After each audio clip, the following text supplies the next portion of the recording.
There we go. Now I can see it. Yes, perfect. Amazing. So yeah, where should we start, Adam? Yeah, I think we can start from the top. First question is coming from Stink. Great name, by the way. How does the average user participate in the network? Yeah. Well, and I think this goes to kind of related questions of that around, like, okay, what are the needs of the network? Where are the best places for nodes? And how can we think about that? So, the biggest thing for the average person to participate in the network, and I assume anybody who's here already has kind of a good background around, kind of what we're trying to do as far as large scale drone tracking infrastructure. So I don't need to dwell too much about that. But, the big thing is if you live in pretty much any major city in the US, you live near critical infrastructure, airports, stadiums, borders, ports, whatever. All of those are critical areas. All of those are customers for us at SkySafe right now.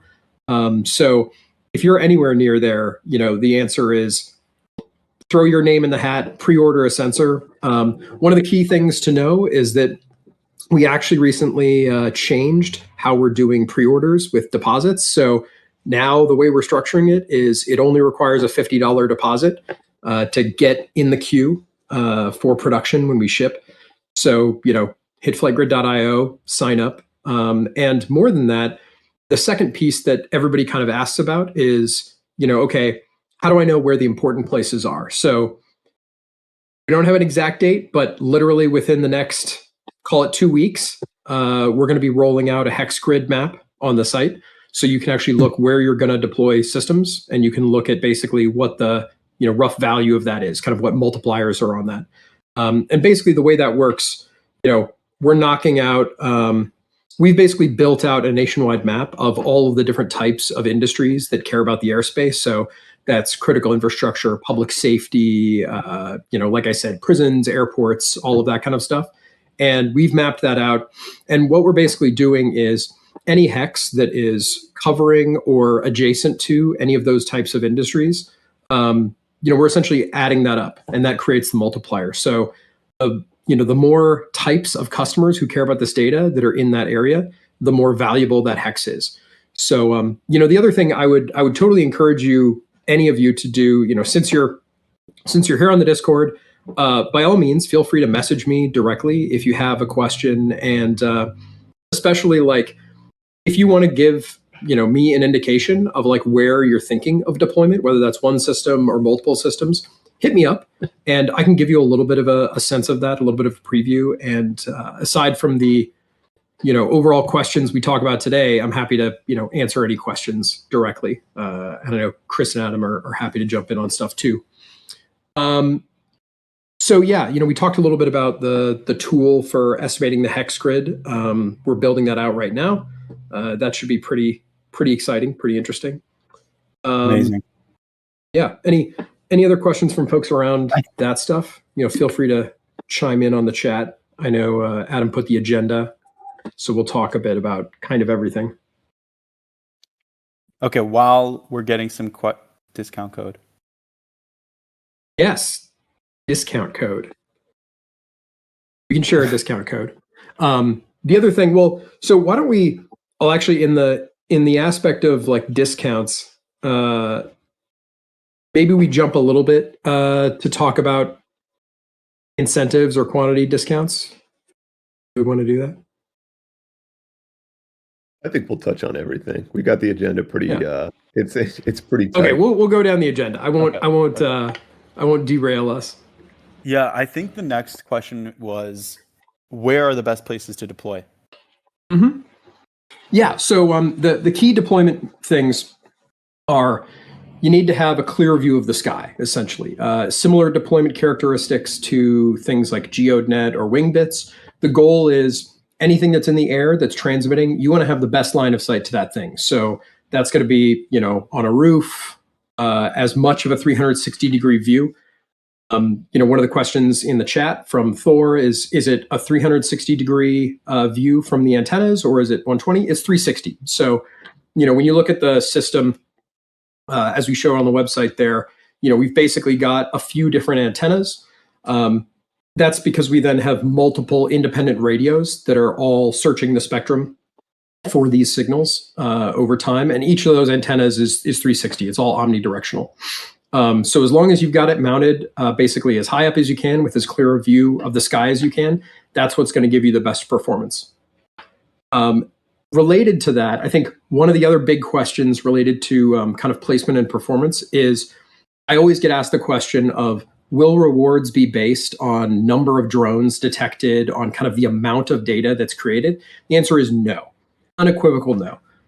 From our perspective, one of the things that you're trying to do here is you're trying to create a network where the data is super dependable. And what we can't have is a situation where basically there are incentives for people to create additional data or fraudulent data or whatever. So, you can kind of think about, fraudulent data as everything from trying to inject, directly fake data. But even simpler than that, if people are flying their own additional drone flights just for the sake of having drones show up in the data, that's not really what we're trying to accomplish, right? We're not really trying to create additional flights just for the sake of flights to exist in our data. We want it to be naturally measuring the drone activity that's happening. So I don't want to incentivize people around number of drones. Instead, it's incentivized basically based on where the sensor is that's producing that data, what the hex is, what the hex value is, and the uptime of that system. So as long as you're in an area that we know is valuable from an airspace monitoring perspective, and you're providing the uptime for it, you're good. That's the optimized thing. Now, the way that we measure kind of quality of location, we essentially we do similar types of things to the way like GeoNet does it, where you're looking at GPS signal quality as a proxy for sky placement. I think that's kind of the best, most dependable signal that we have to go on. We can't assume that just because you're not seeing a drone that there aren't that you have a bad location. But at the same time, we want to make sure that we have some indication that you have a good coverage area.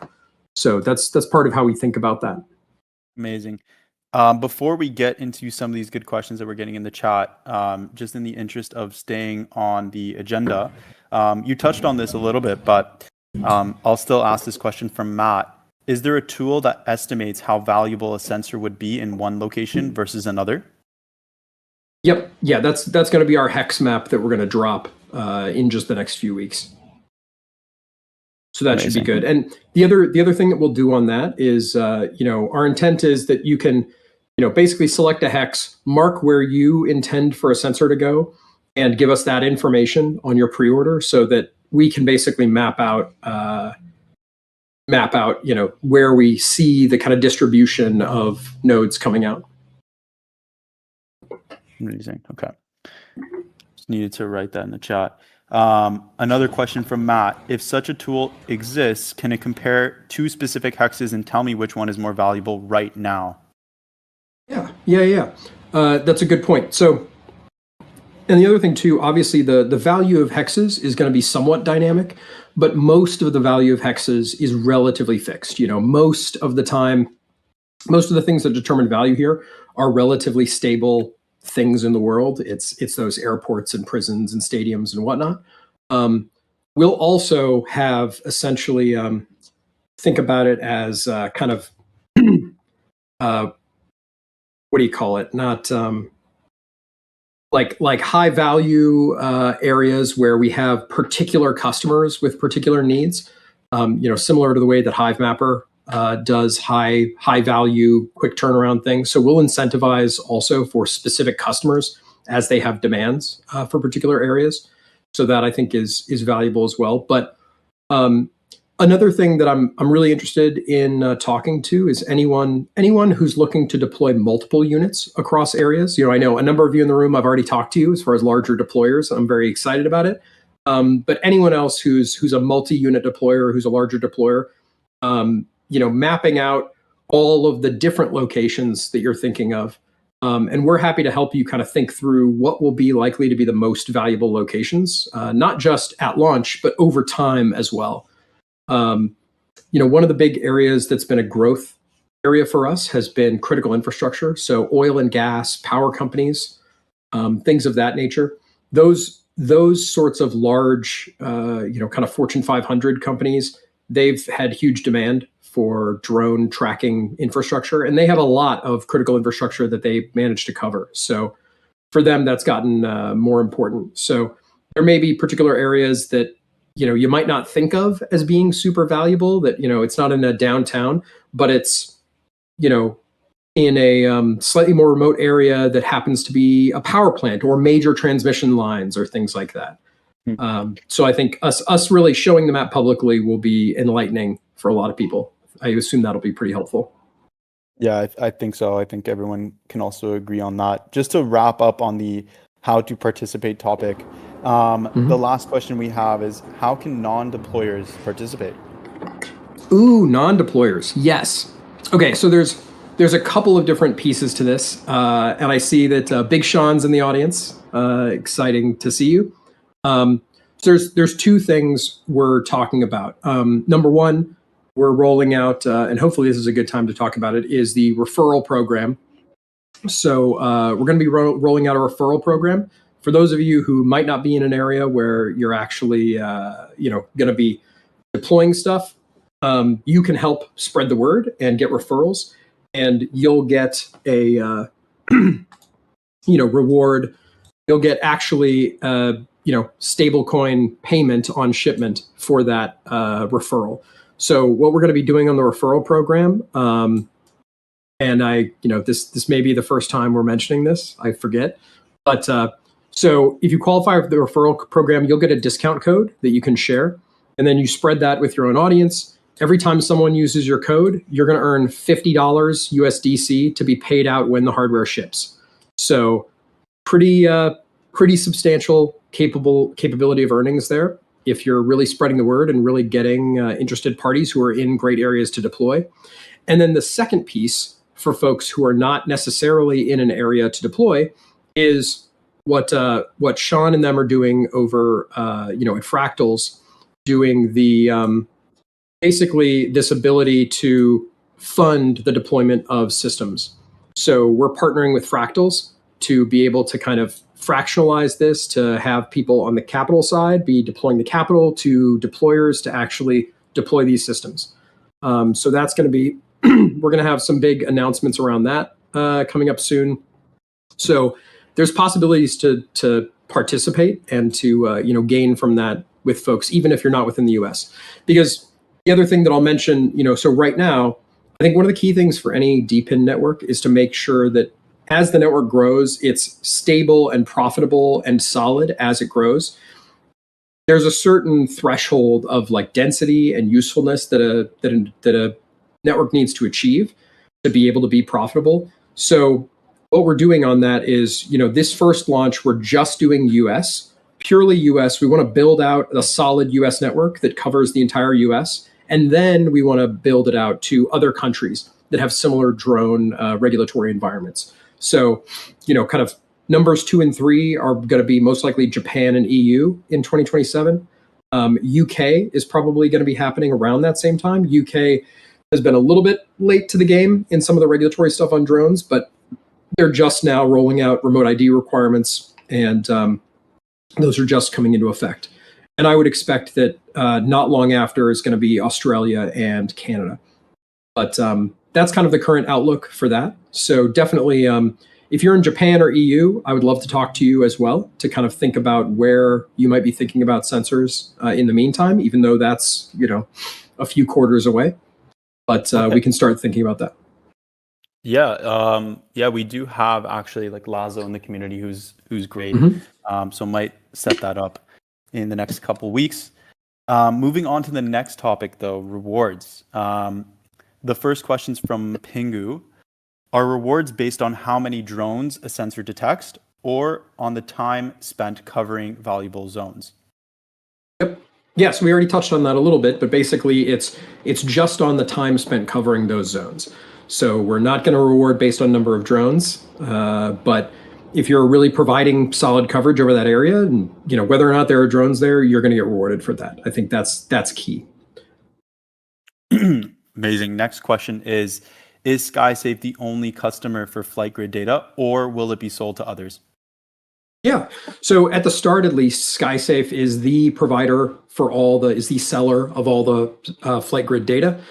I think that'll be a question once we get this off the ground, once there's, serious quantity and demand and coverage areas. I think that's going to be the next question is, okay, is there a possibility to spread that out? Does it make sense? Especially when you talk about other countries as we roll into those other countries. Are there maybe different partners in those countries that might be direct distributors and providers for that?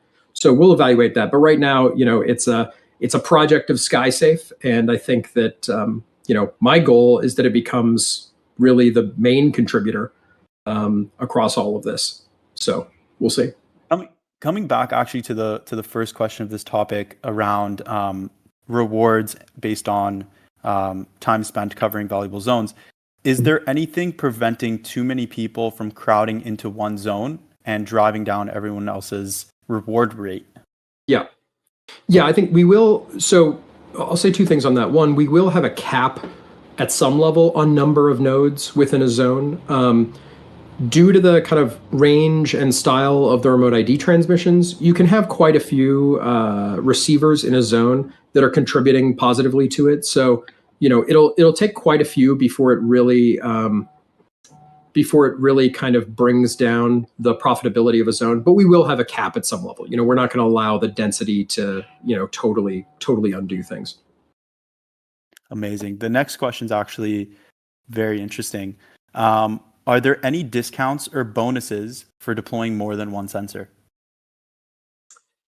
Yes. So discounts, yes, on purchasing or pre-ordering more than one sensor. That's on the deployment side. There isn't a bonus specifically for deploying multiple, but if you're spreading them out across zones, across hexes, that would be the biggest value there. Amazing. The next general topic is sensor details. The first question is from Tutu. What is the detection range on a sensor? Yeah. Good call. So, and I'll answer this alongside kind of the deployment density question. So, there's sort of two related things. One of the key things to understand about any sort of RF sensing in the environment is the range and kind of performance level of any RF sensing is entirely dependent on the environment it's in. So this is often, as a CEO of a company that builds RF sensing technologies, it really grinds my gears when companies just kind of throw out giant max range values for these types of things. So I try to always couch that in kind of discussing what the effects are of different environments. So when you're talking RF sensing, there's the geographic environment, the geography, are there buildings in the way of things? Are there, mountains, valleys, what have you? That affects RF propagation and the range that you're going to be sensing things. And also, the second thing is the RF environment itself. As you would imagine, if you're in a downtown area and there's tons of cell towers and Wi-Fi and all kinds of stuff, it takes a lot higher density of sensors to be tracking stuff effectively because you have a lot more interference in that area. So the way that we think about this is that's part of what determines essentially like what the cap is on number of systems in a given hex. So in super remote rural areas, we'll cap that at a lower amount because you don't need as many. And then in denser urban areas, we'll allow for more sensors without reducing that so that, we have really good, robust coverage across there. The related question on that is basically like, okay, what's the detection range? If you were to talk kind of a rough detection range of this, in an ideal case, you'd say like 1 to 2 kilometer radius, give or take. But again, there's so many factors involved. Our goal is to really have enough density of sensors in these areas that we don't think or worry too much about the exact range of any individual sensor. This actually leads really, really nicely into the next question, again from Tutu. What deployment density are you aiming for to reach full coverage? Yeah, so it's related to that range number. So we'd be looking for, kind of think about it as and I forget what the exact, I want to say H7 hex size. Nobody hold me to that. But what you're really looking for is in that kind of 1 to 2 kilometer radius, you want a couple sensors in each of those zones so that you have some overlap, some redundancy, and that you're really building a dependable network that isn't depending on any one sensor. Okay. Let me see. The next one is from Thor Longshanks. What are the minimum sustained upload and download speeds a sensor location should maintain for good performance? Yeah, and I see his second question was around, what are the bottlenecks around bandwidth versus latency, et cetera. So I would say that probably latency is the more important measure, where you want to make sure it's a good connection that doesn't have horrible latency, just because we're trying to detect real life instances. If it's somehow a couple second delay going around the world, it's not going to work very well. But most connections should be fine. This isn't a super high bandwidth needed kind of situation. All of the front end wireless processing is happening on the device, so the actual quantity of data going is relatively low. It should be pretty low. And the next question that is related is the real bottleneck raw bandwidth, or is the system more sensitive to latency, jitter, or packet timing consistency? Yeah, mostly latency. So you want to have a good, stable, low latency connection. I wouldn't imagine that it should be a problem.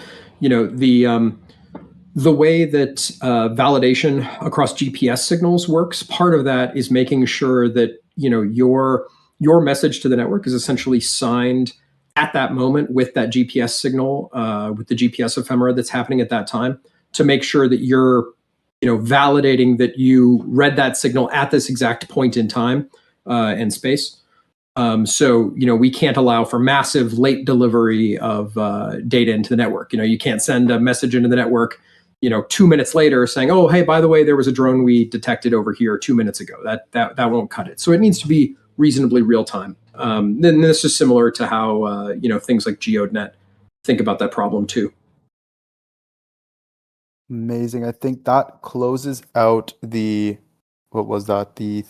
third topic, sensor details. Now moving into FliteGrid and the future of drone traffic. The first question is from Jay June. Is the FAA building its own version of this? And related, how will it use FliteGrid's data for drone traffic control? Yeah, that's a great question. And this actually goes to a lot of the stuff in the realm of kind of regulatory environment and the different agencies that regulate the airspace and drones. This is something that I've unfortunately had to deal with a lot in my time running SkySafe. We do a lot of work kind of with SkySafe. I've been on the board of the Commercial Drone Alliance for quite a few years now. So we kind of represent the entire commercial drone industry, making sure that all of the rules and regulations that are coming through, that the commercial drone industry has a voice in that space. So one of the things for folks to understand about how the FAA works in all of this is the FAA is the rule maker and the regulator of these things, but the FAA isn't the one that is going to be building and deploying and managing and operating the infrastructure that runs the airspace. So what's happened basically is you have the industry and the FAA working together to define the different standards, the different rules.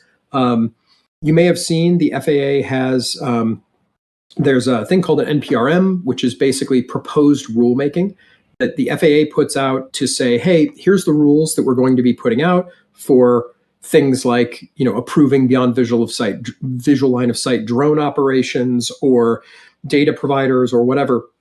They issue these rule sets out to the public for public comment. And then they take that public comment, do another turn of it, and then they issue the actual rules that they're going to enforce, that they're going to require for people. So we're in the rulemaking period right now, where the FAA has put out their proposed rules around a number of things, and that's kind of how it's those rules that kind of set how the infrastructure of the different industry players is going to work. So part of that is the FAA has basically laid out how they want this future air traffic control system for drones to work. So there's a thing called UTM, UAS traffic management. And that's that future vision of air traffic control for drones. And what that essentially involves is there's kind of two big sides. If you Google UTM and FAA, you'll find diagrams showing all sorts of stuff as far as how this lays out. But the biggest way to think about it is this UTM network it's a federated network of all of these different parties connecting together and sharing information. On the one side, you have the data providers into this network. So that's things like FliteGrid, providing that airspace awareness data. And it's also other things like weather, other types of notifications, all kinds of stuff that would feed into this view of the airspace. And then on the other side, you have the drone service providers. Those are the folks that are actually flying these drones, flying these missions, doing beyond visual of sight, line of sight operations, doing the package delivery inspection, all that kind of stuff. So those are kind of the two sets of parties that are connected into this network. So what the FAA is counting on is that those parties on the data provider side, that there are companies out there that are providing that airspace awareness, they're building out tracking infrastructure, whether that's RF tracking like we do, whether that's radar, whether that's whatever. And then the folks that are flying the drone operations, they're utilizing that data, they're publishing out their flight plans, they're saying where they're going to be flying, and that's working to do the deconfliction in the airspace, just like we do in manned aviation, so that you don't have drones flying in the same places and colliding. So that's part of how all of that ends up working together in that future vision. So it's not the FAA that's going to build the drone tracking infrastructure, but it's the FAA that's providing the rules and the framework of how it all needs to glue together and how the parties need to interact. Amazing. The next question is different one, super interesting one. If the US ever faced a long-range drone threat, could SkySafe use the civilian sensor network for broader airspace awareness in an emergency? Yeah, it's a great question. So the way to think about that, I mean, first off, the answer is yes, definitely. Drone tracking infrastructure is really necessary in emergency situations in a number of different ways. So one of the things that we see around emergency situations, so if we take an instance like the LA wildfires or major flooding or things like that, one of the big challenges that public safety operators and rescue personnel have had over the last few years is major emergency, there's a major natural disaster, and unfortunately one of the first things that happens is that there's drone pilots flying around taking cool videos of that natural disaster. That would be okay if it weren't for the fact that we use the airspace for important necessary operations. One of the big struggles for first responders, it's not just about being able to track where the drone is, it's about being able to know where the operator is so they can actually respond. In 99% of the cases there, what they need to do is they need to go talk to that operator and say, hey man, you can't fly here, land your drone, pack it up, that kind of thing. So that's the major way that most folks are going to respond to a situation. So, and in the remote ID data in this wireless signal, one of the things that's in there is the operator's location of that drone. That's one of the requirements. So that's where it's really vital in those types of emergency situations. And the greater density of sensors that you can have in an area, the better data and the better coverage you can have to make sure that you can respond rapidly. Amazing. The next question is, actually, wait, maybe you kind of answered this question as well. Yeah, probably. Does the network's architecture inherently support that kind of emergency situational awareness, or would it require changes? Yeah, no, I think that's one of the values of a distributed network, right? It's more robust to potential disruption. That's kind of the whole goal, for sure. Amazing. That wraps up that agenda item. The next agenda item is the flight node bonus uses for the hardware. A lot of these questions, I think, are from Free Shrelly.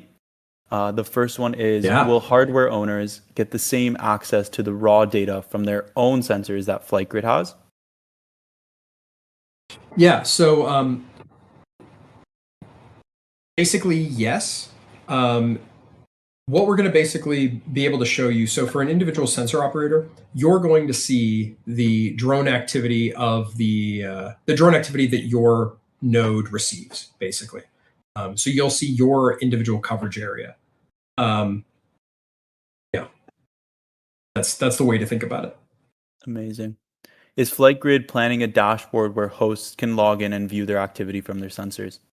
Yeah, exactly. So what you're going to basically see for the FliteGrid sensor operator interface, you're going to essentially see kind of a slightly simplified version of what is the SkySafe platform. You may have seen the screenshots and videos we have on the SkySafe website, showing that real-time map view. That's essentially what you're going to see. There's going to be a few less features and kind of more advanced enterprise stuff going on, but that's going to be your portal to see what's going on around you, that you can monitor that all the time, see what's up around you. Amazing. And could deployers share that dashboard with the site owner hosting the sensor?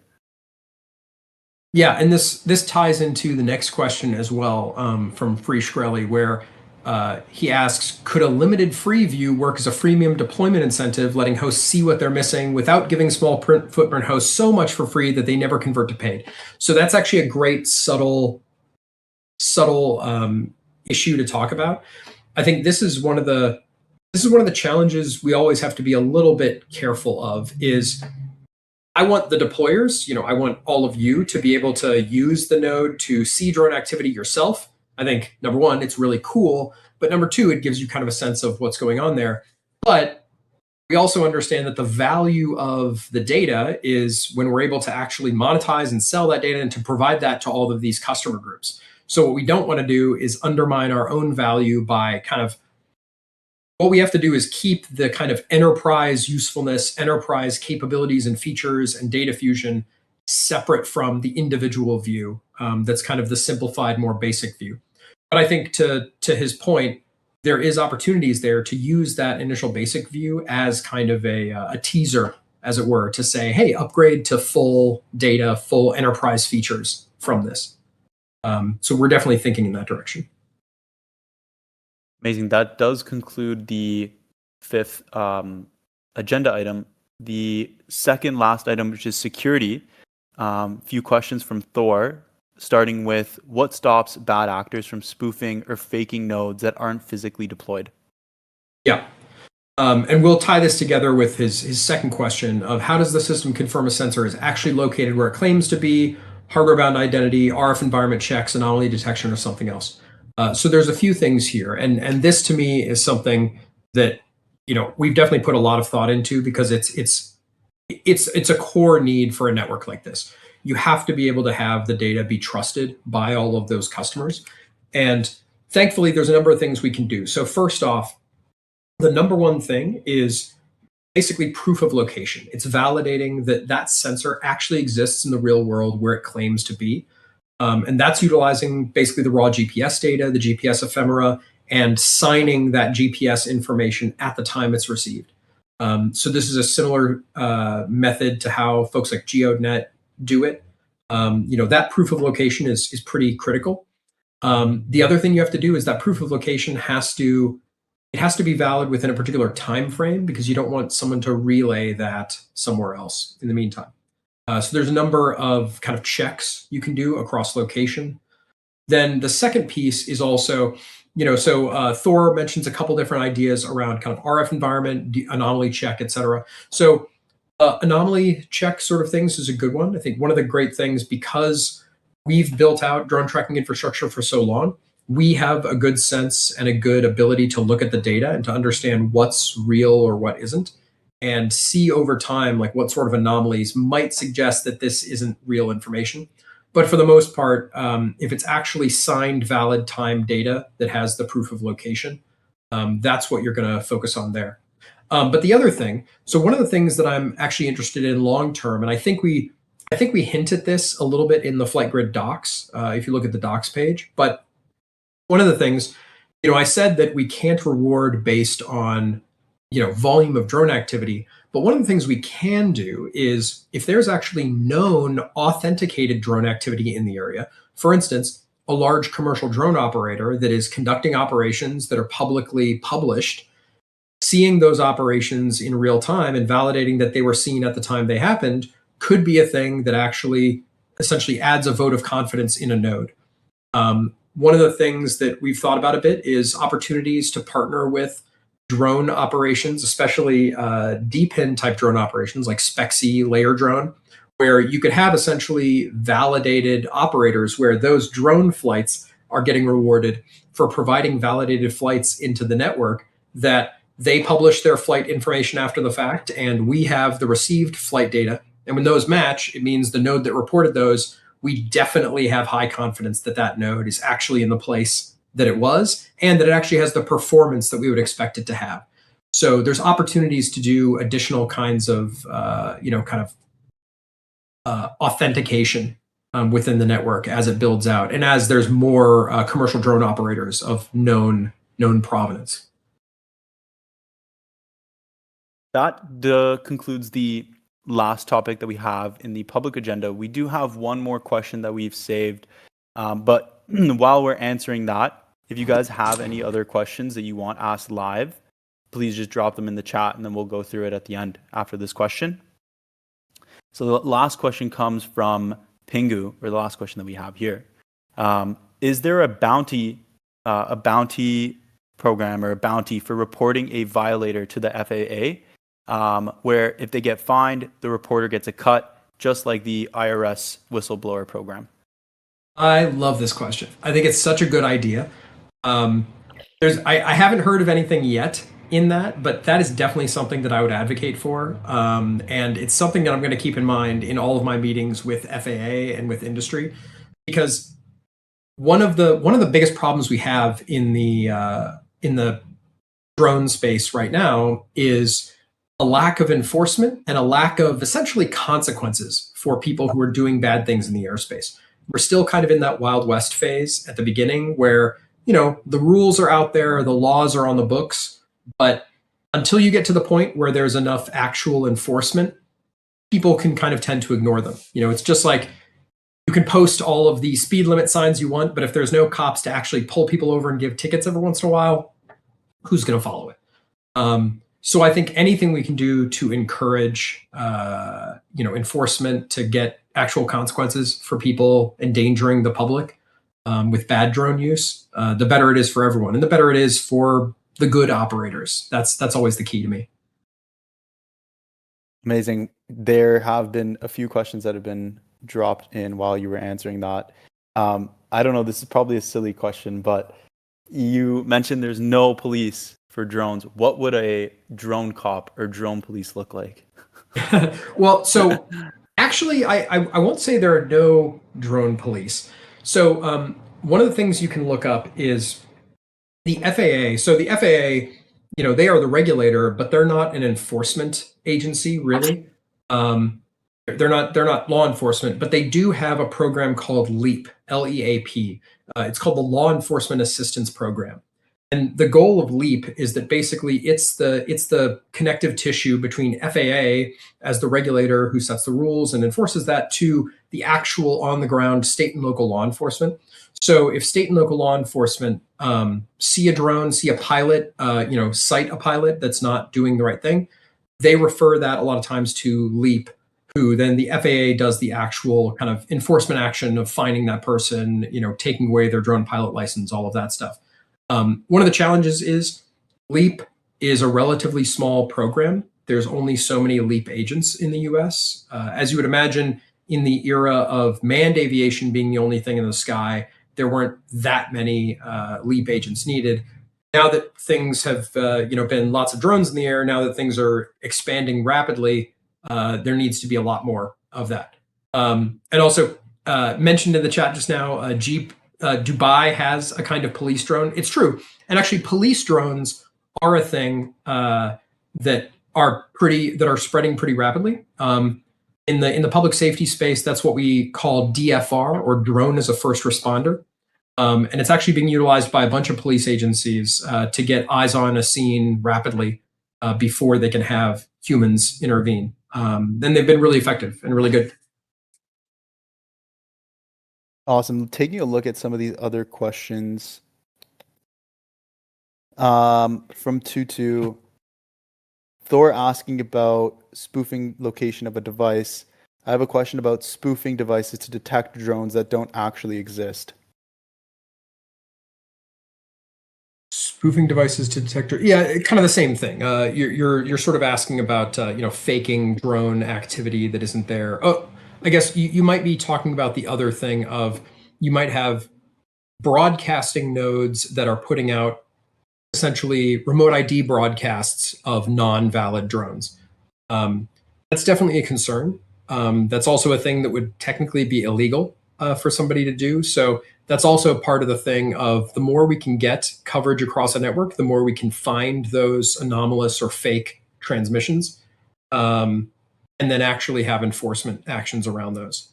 Mm. I'll share one other small thing related to that.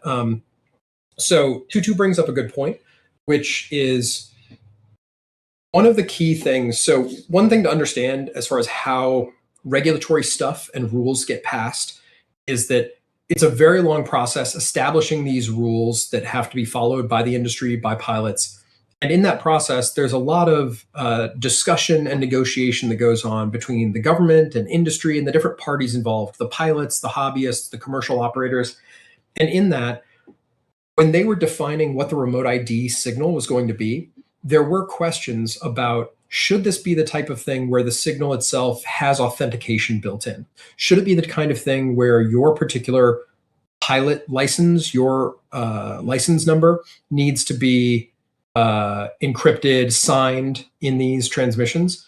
And it was determined at the time that they wouldn't require authentication in these signals, knowing that it was a little bit of a trade-off between making it easier for people to comply, but also making it a less secure type of signal. So right now, the remote ID signal used in the US doesn't require authentication in that signal. So that does mean that you can have situations where people could be spoofing those signals. One of maybe my somewhat secret goals of FliteGrid, don't tell anybody, is that Mhm. if we can actually build out this network and this data, one of the things that we're going to see is we will be able to uncover instances of people doing spoofing, of bad actors operating out in the open in this way.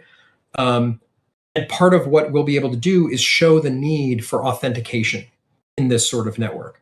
And until you have a system like FliteGrid, until you actually are seeing the data at scale, it's hard to make successfully that argument for the need for authentication. So that's one of the ulterior motives that I actually have in this is I want to make sure that we're building the sort of long-term network that has these security mechanisms and authentication built in from the ground up. And I want to be able to make the case for that and show that it helps. Um, it's also helpful to point out that some other countries actually do have authentication built into their signals. Japan is a great example. If you look up the remote ID standard in Japan, there's a whole system in it by which, when you register as a drone pilot, part of what you get issued is essentially your certificates that load into your drone controller, into your drone app, that then allows you to authenticate those remote ID transmissions. And I think that's the kind of thing where as we build out more of this, as we have more drone operators, there's going to be a greater need for that in the entire airspace. Awesome. We'll answer maybe a couple more, and then we'll kind of kick off our kind of closing remarks. But one of the other questions: do you think, or would two sensors be able to geolocate the signal to avoid the kind of spoofing that you've kind of been speaking about? Yeah, it's a good point. I would say that, yes and no. There are certain things you can do to look at the data coming from multiple different sensors that are in overlapping regions to try to validate, hey, what do I think the chance is that this signal is actually coming from the place where it is? You can imagine the more dense of a network you have of these sensors, the greater granularity you have of understanding where a signal should be coming from versus where it claims to be coming from. So at the least, you can very much start to filter out ones that are obviously fake, where, you have a sensor in Los Angeles that's reporting data about a drone that claims it's in Dubai, right? You can see that, and you can obviously start narrowing that down to greater granularity the more sensors and the more density you have. Amazing. Maybe the last question here. Hold on. Let's see. Free Shirley's. I think this will be the last question. Seems like it's a Pretty good one. If more reliable and robust data becomes imperative due to airspace congestion and safety/defense concerns increase, can you see a shift towards 978 spectrum or other bands that carry more data further? It's possible. I think there's also other potential things where for higher importance or more commercial operations, you can also be providing additional data through the network through to the overall UTM network through your own network connection. So you can imagine high value or high importance drone operators reporting some of that data of their drones directly to the network as a secondary means of compliance or having greater data. So there's a few different things you can do on that. I think we're still going to have remote ID be the baseline for all of that, partly because the goal of remote ID is to be simple to transmit, simple to receive for as many different people in the network as possible. But to your point, definitely the case where you're going to have larger operations, larger UAVs. They're going to be transmitting additional data and maybe sharing more granular data than remote ID by itself provides. Amazing. Well, I think that we can kind of conclude here. Can we get a FliteGrid hoodie? Oh, most important question. Can we get a FliteGrid hoodie? Absolutely. we definitely are going to make FliteGrid hoodies. I wear my SkySafe hoodie literally all the time. So we gotta get FliteGrid hoodies. That's a good point. I gotta get on that. Most important production question. Amazing. Is there any do we want to talk through any volume discounts? Oh, yeah, we can talk volume discounts. I'll say two things on volume discounts. First off, anyone who pre-orders 5 or more devices will give you a 10% discount on the discount code. It doesn't stack with other discount codes. But the other thing that I'll say is that if you are looking to do major quantities and you want to think about deploying over an area, contact me directly. Happy to talk like larger quantities, direct partnerships, all that kind of stuff, and to help you think about how to best deploy those. I don't want people just buying a ton of sensors and then deploying them in a bad way that doesn't help anybody and that isn't super valuable to you. So I want to partner directly with you to make sure that that's all good, that we're building out the best, most robust network with all the best data and that you're getting the most rewards from it. So hit me up anytime. Happy to chat. Amazing. I don't know if you're hard on time, Grant, but you and Chris, do you guys have any final words before we close out here? Oh, mostly just excited to have everybody involved, and feel free to reach out to me anytime. I'm pretty easy to get a hold of, and I'm always happy to chat. And I'm always interested in input from folks in the community, especially folks who've had the experiences of deploying systems in the past. Super valuable. Amazing. Anything? Yeah, Chris. Yeah, I'll just say thanks to everybody for coming out. We're happy to have you here, and we're glad that you were here when we announced our referral program, which everyone in this space has access to. It'll go out to I think everyone here is in the Origin channel, but we'll announce in the Origin channel later. If anybody isn't, well, you've been here for the past hour, so I think you deserve to get that role. You too will begin earning $50 in USDC for everybody who uses your referral code. You'll get a discount code in the channel, and you can just start posting it wherever you want to. Thanks a lot, guys. Awesome. Thanks, everybody. Bye.